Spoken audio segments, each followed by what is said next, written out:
खुसरो ने एक बात कही थी, कहा था खुसरो दरिया प्रेम का, उल्टी बाकी धार, जो उतरा सो डूब गया, जो डूबा सो पार। बांग्लादेश ने भारत से मदद मांगी है और मदद भी ऐसी भारत को 2 बार सोचनी चाहिए कि कैसे अपनी बारी आई तो बांग्लादेश बिलबिला रहा है और कैसे सालों से हमें परेशान कर रहा है। जानेंगे जियोपॉलिटिक्स में क्या कुछ चल रहा है। तो वहीं दूसरी तरफ क्या अमेरिका जानबूझकर अपने आप को दिवालिया कर रहा है? आखिर कहानी क्या है और इससे सबसे बड़ी हानि क्यों होगी अमेरिका को? जियोपॉलिटिक्स में धमाल मचा हुआ है। आइए जानते हैं इन खबरों को विस्तार से। कल एक रिपोर्ट आई थी और ये रिपोर्ट येलेन के द्वारा दी गई थी। येलेन जो कि बाइडेन प्रशासन में ट्रेजरी डिपार्टमेंट की प्रमुख है। जेनेट येलेन ने एक खत लिखा और कहा कि 1 जून के बाद अगर सरकार के पास पैसे नहीं होंगे तो ये देश डिफॉल्ट हो जाएगा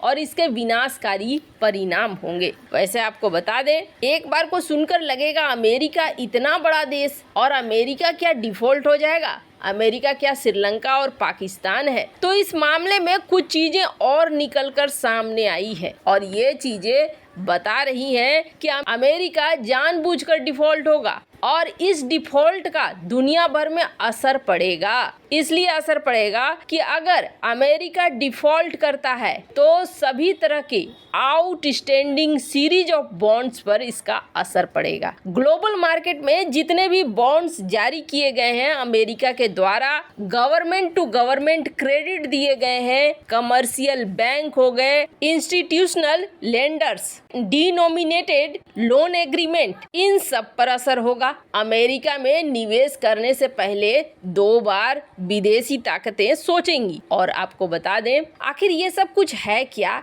क्यों हो रहा है? तो 1917 का समय था। 1917 एक ऐसा समय था जहां पर बहुत सारे देशों के साथ लड़ाई कर रहा था अमेरिका। तब अमेरिका ने एक नियम बनाया था। पहले विश्व युद्ध के समय ये चीज था। इस नियम में ये बनाया था कि अमेरिकी सरकार कितना खर्च कर सकती है, इसके लिए सारा प्लानिंग करेगा अमेरिका का संसद। अमेरिका का संसद अगर हाँ बोलेगा तो खर्चा बढ़ेगा और ना बोलेगा तो खर्चा नहीं बढ़ेगा। हर बार एक राशि तय की जाती है कि हम इतनी राशि तक कर्ज लेकर इसे खर्च करेंगे, यानी अपने फॉरेक्स रिजर्व से निकालेंगे और वो फॉरेक्स रिजर्व का पैसा सरकार के पास जाएगा और सरकार को ये कर्जे के तौर पर मिलेगा। ये उसे वापस लौटाना है देश को। मतलब घर के ही पैसे में ये कर्जा खेल रहे हैं। तो आपको बता दें इसे किया गया कि 2021 में अमेरिका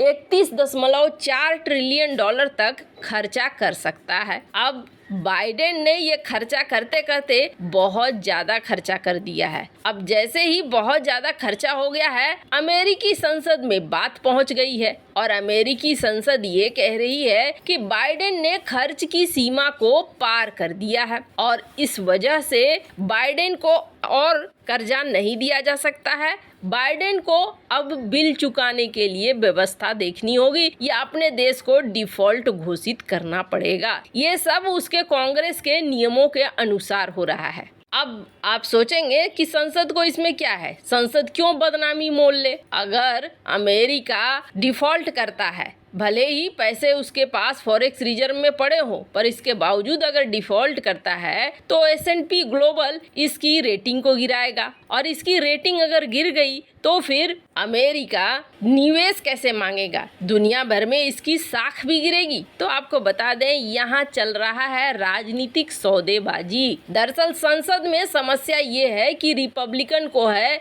बहुमत और बहुमत होने की वजह से अब इस बार इस विधेयक को पास नहीं होने दिया जाएगा। ट्रंप की जो पार्टी है वो इस चुनावी माहौल का पूरा फायदा उठाना चाहती है। सामने में चुनाव है और अगर देश डिफॉल्ट करता है तो बाइडेन को वोट मिलेंगे नहीं और बाइडेन पर सारा दोष का ठीकरा फूटेगा। इसलिए कहा जा रहा है कि अमेरिकी संसद इसे बंद करना चाह रही है और सरकार कोई कटौती करना नहीं चाहती है, जैसे कि सोशल सिक्योरिटी, मेडिकेयर, बुजुर्गों को दी जाने वाली मदद, फूड हाउसिंग के प्रोग्राम। अगर अगर इन्होंने ऐसा कुछ किया तो बाइडेन बदनाम हो जाएंगे। दोनों ही तरफ से बाइडेन फंसे हुए हैं और कहा जा रहा है कि अमेरिकी संसद इस लोन को पास होने नहीं दे रही है, खासतौर पर रिपब्लिकन पार्टी। खैर, जहां एक तरफ ये सब कुछ हो रहा है तो वहीं दूसरी तरफ बांग्लादेश ने भारत से मदद मांगी है, वो भी एक अजीब तरीके की मदद। सबसे पहले तो ये जान लीजिए कि भारत का जो पश्चिम बंगाल है, पश्चिम बंगाल में अगर सही तरीके से जांच कराई जाए तो कहा जाता है कि बहुत बड़ी संख्या में बांग्लादेशी मिलेंगे। ये बांग्लादेशी इस इलाके में घुस गए हैं। घुसने के बाद कई तो इनमें से ऐसे भी हैं जिनके बारे में कहा जाता है कि इन्होंने यहाँ का आधार कार्ड, पैन कार्ड सब कुछ बनवा लिया है, यानी यहाँ के प्रॉपर वासिंदा हो गए हैं। कई ऐसे इलाके हैं जहाँ इनकी संख्या बहुत ज़्यादा बताई जाती है, लेकिन भारत सरकार अभी तक इस पर कोई कार्रवाई नहीं कर पाई है, इन्हें निकाल नहीं पाई है।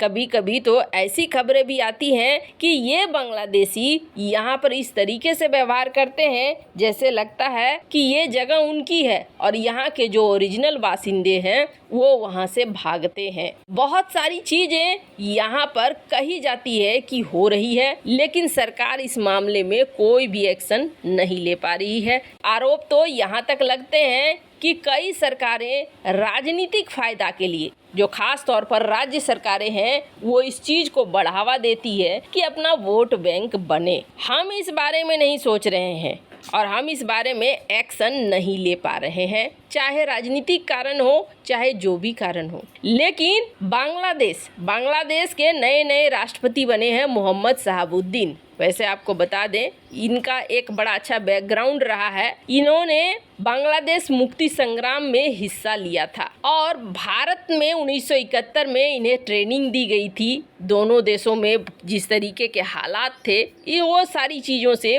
पुरानी चीज़ों से बहुत अच्छे से परिचित है। ये पहुंचे हैं भारत, ये पहुंचे आखिर भारतीय उच्चायुक्त के पास और इन्होंने भारतीय उच्चायुक्त से एक मांग की। इन्होंने कहा कि हमें रोहिंग्या मुसलमानों से बचाओ। जो रोहिंग्या मुसलमान लंबे समय से हमारे यहाँ हैं और अब ये आतंकवाद करने लगे हैं, बहुत तरह की समस्याएं हमारे देश में पैदा करने लगे हैं, अब इस पूरे क्षेत्र में समस्या खड़ी कर रहे हैं। म्यांमार की सेना की कार्रवाई के कारण 2017 में रखाइन प्रांत से करीब 10 लाख रोहिंग्या मुसलमान वहां से भाग गए थे और ये घुस गए थे बांग्लादेश के कॉक्स बाजार में शिविरों में रह रहे हैं। अब भारत कह रहा है, भारत से बांग्लादेश मदद मांग रहा है। भारत क्या मदद कर सकता है तो आपको बता दें, भारत से मदद ये मांग रहा है कि आप इस आवाज को उठाओ कि इसे निकाला जाए, ये लोग वापस जाएं। बात तो सही है, म्यांमार के लिए जब आवाज भारत को ये उठानी चाहिए तो भारत को बांग्लादेशियों के लिए भी उठानी चाहिए। वैसे आपको क्या लगता है, क्या भारत को ऐसा करना चाहिए? कमेंट कर अपनी राय जरूर बताएं। जल्द मिलते हैं अगले वीडियो में नई खबर के साथ।